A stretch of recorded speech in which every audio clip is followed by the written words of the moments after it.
इस वक्त पाकिस्तान का जो अगला इम्तहान है वो बहुत ही सख्त है और ये करो या मरो। I am sorry to use this term but ऐसा ही है। हम क्रिकेटिंग टर्म में बात कर रहे हैं। इस वाली सूरत हाल पाकिस्तान के लिए बन गई है। फतह के सिवा कोई रास्ता नहीं है। जनूबी अफ्रीका की जो टीम है प्रोटीज इस वक्त फॉर्म में आ चुकी है और पाकिस्तान की टीम उसी फॉर्म को बहुत बुरी तरह से लूज़ कर चुकी है। ऐसे लगता है कि team on the top and team on the bottom का मुकाबला है। दो के जो चार्ट है उसके ऊपर दोनों टीम्स रिस्पेक्टिवली थर्ड और फिफ्थ पे मौजूद हैं। Pakistan is on fifth and south Africa is on third. Pakistan के पास चांस मौजूद है कि वो चेन्नई में इन तमाम खामियों को दूर करे। दूसरी जानिब जो प्रैक्टिस सेशन हुआ इसमें वंस अगेन इमामुल हक साहब मे भी अगले मैच का हिस्सा ना हो, मे भी फ़खर जमान साहब आ जाएं, हम एक नया क्रिकेटिंग प्लेयर देखें, लेकिन अब्दुल्ला शफीक जो कि जस्टिफाई कर चुके अपनी पोजीशन ऑब्वियसली लगता है कि वो तो रहेंगे। इन दोनों ओपनर्स में से बहरहाल एक का इंतखाब होगा। और मेरे लिए हैरानकुन बात यह भी है कि वर्ल्ड कप के 5वें मैच के अंदर you still not able to figure it out कि हमारी ओपनिंग किसने करनी है। और बाकी तो आपको मालूम ही हो क्या रहा है टीम के साथ। खैर, तनकीद से हटकर जो तामीरी सूरत हाल कि पाकिस्तान का अभी भी चांस मौजूद है। अगर हम मुसलसल फतूहात हासिल करें तो हम कैलकुलेशन की जो शिद्दत है, तकलीफ है, उससे बच के रहेंगे। इस सब पे बात कर लेते हैं, किस तरीके से पाकिस्तान की टीम को खेलना चाहिए, क्या उम्मीदें हैं। हमारे साथ रिशाद महमूद साहब मौजूद हैं। आप सीनियर स्पोर्ट्स एनालिस्ट हैं, उनके तजिए से फ़ायदा उठाने की कोशिश करते हैं कि वो क्या देख रहे हैं। अलसुब रिशाद साहब, thank you very much for joining us. Good morning, कैसे हैं आप? ठीक ठाक हैं? अल्लाह का शुक्र है जनाब, थैंक यू वेरी मच। सूरत हाल आपके सामने है। मुझसे कहीं बेहतर पाकिस्तान के 24 करोड़ अवाम इस क्रिकेट को समझते हैं और जो देख रहे हैं उनके जहन में मुझसे कहीं बेहतर सवालात होंगे, लेकिन आपसे सवाल सिर्फ जेनेरिक है। How you see the situation? जी जनाब, it's a do or die situation. जैसे आपने भी कहा कि 4 मैचेस पाकिस्तान के बाकी हैं और टेक्निकली वो चारों जीत के ही सेमीफाइनल के लिए क्वालिफाई कर सकते हैं।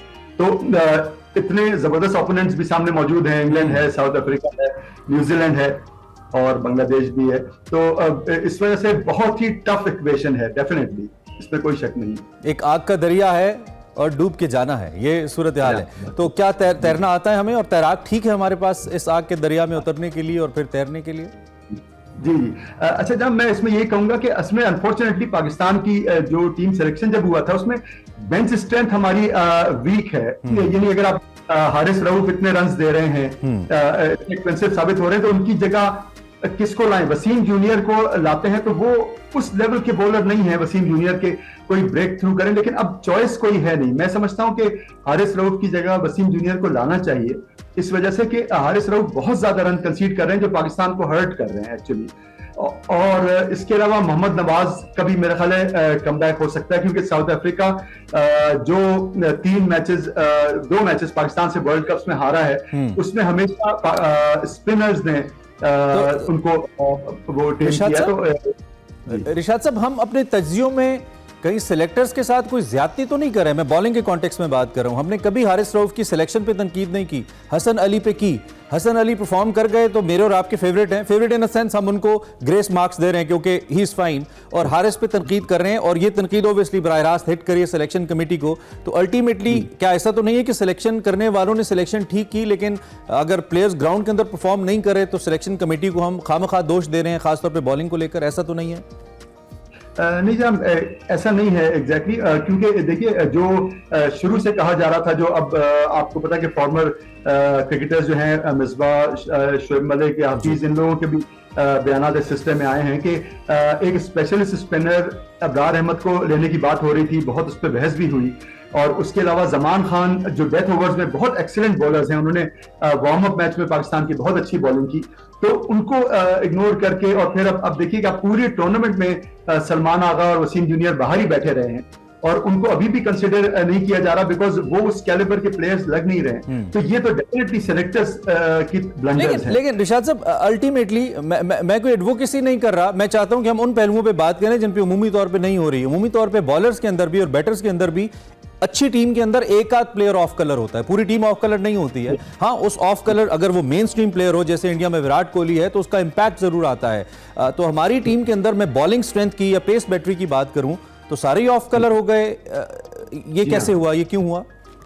जी हाँ, ये आपकी बात बिल्कुल सही है। ये डेफिनेटली इसमें बहुत ज्यादा कॉन्फिडेंस का और इसका फुकदान नजर आ रहा है कि लाइन और लेंथ पे वो बॉलिंग करें और वो अपना बेस्ट करें, यॉर्कर्स फेंकें। तो मैंने जैसे आपको बताया था कि एशिया कप में जो पाकिस्तान की बड़ी एक वन साइडेड एक हार हुई थी जिसमें इंडिया ने 350 बनाए थे और पाकिस्तान 128 कर सका था, उसके बाद से मैं उसको एग्जैक्टली देख रहा हूं कि उसके बाद से बहुत शैटर हुआ पाकिस्तान के बॉलर्स का कॉन्फिडेंस।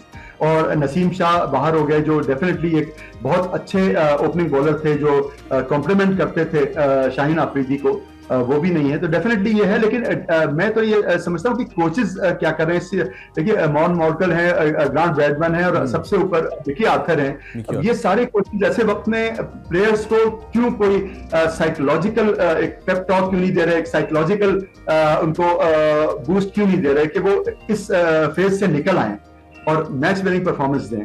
ठीक है, ये कोचेस का काम है। जी हाँ, कैप्टेंसी का कितना रोल है?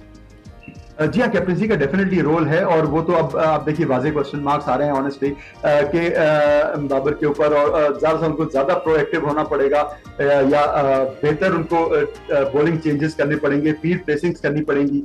फील्डिंग्स पे भी बहुत सीरियस क्वेश्चन मार्क्स हैं पाकिस्तान के। तो हर मैच के बाद ये आप चले कोई एक्सक्यूज ना दें, आप मान रहे हैं कि भाई हमारी टीम बुरा खेली, लेकिन वो क्यों इस तरह से खेल रही है कंसिस्टेंटली? इतनी बुरी टीम तो नहीं पाकिस्तान की, और बल्कि नंबर 1 थी बिल्कुल कुछ दिन पहले। तो ये मैं एक बात, एक मेरा अपना पर्सनल ऑब्जर्वेशन जरूर है कि इतने बड़े टूर्नामेंट के लिए जो 1 महीने 20 दिन का टूर्नामेंट है, इसमें 15 खिलाड़ी जो हैं वो नाकाफी हैं। अच्छा। मैं समझता हूँ 18 होने चाहिए। जी हाँ, टीम के 18 होने चाहिए इतने बड़े टूर्नामेंट। ओके, थोड़ा सा मैं पॉइंट्स टेबल के ऊपर आ जाता हूँ जी। खास तौर पे हम ये इन दो टीम्स की जो पोजीशन डिस्कस कर रहे हैं, अगरचे कि अभी पाकिस्तान टॉप 6 के अंदर मौजूद हैं, दैट सिंपली मींस कि पाकिस्तान के ब्राइट चांसेस हैं if they qualify for the semifinals. लेकिन ये उस सूरत में क्योंकि बहुत सारी टीमों के कमजोर मैचेस अभी बाकी हैं और पाकिस्तान अपने कमजोर मैचेस का पूल तकरीबन खेल चुका है। बांग्लादेश को मैं वैसे कमजोर नहीं कहता, the kind of game they have. तो ये पॉइंट्स टेबल को आप कैसे देख रहे हैं और इसमें क्या तब्दीली एक्सपेक्ट करें आप? पॉइंट्स टेबल में कुछ तब्दीली एक्सपेक्ट करें? जी देखिए पॉइंट्स टेबल यकीनन है, लेकिन ऑफ कोर्स मैं ये समझता हूँ कि इसमें थोड़ा सा साउथ अफ्रीका के ऊपर जो बड़े अरसे से एक चोकर्स का टैग आ रहा है, उसमें नेदरलैंड इस तरह से उनको हरा दिया, तो अभी साउथ अफ्रीका के कुछ टफ मैचेस बाकी हैं। न्यूजीलैंड से उनका मैच होना है और पाकिस्तान स्पिन की बेस पे उनको यकीनन कुछ चैलेंज दे सकता है। तो मैं समझता हूँ कि साउथ अफ्रीका की अभी सर्टेन नहीं हुई है सेमीफाइनल बर्थ, तो वो भी थोड़ा सा क्वेश्चन मार्क है। ऑस्ट्रेलिया अलबत्ता रूज पे नजर आ रहा है कल की खासतौर पे धुआंधार बैटिंग के बाद, तो हम लोगों ने जो उनको एक इम्पीटस दिया था वो कैरी ऑन कर रहे हैं उसको, तो उसमें कोई खास। One last question of last minute, क्या हमें क्रिकेट का पता ज्यादा है, हम सेंसिटिव ज्यादा हैं? जिस तरह इंग्लैंड इस वक्त तकरीबन इस पॉइंट्स टेबल के सबसे नीचे है और डिफेंडिंग चैंपियन है, इतनी बात इंग्लिश मैच व्यूवर्स नहीं कर रहे हैं, इतनी तनकीद वो जोसेफ बटलर पे नहीं कर रहे हैं जितने मैं और आप बाबर आजम पे कर रहे हैं। क्या हम कहीं वंस अगेन कोई नाइंसाफी तो नहीं कर रहे बीइंग स्पेक्टेटर?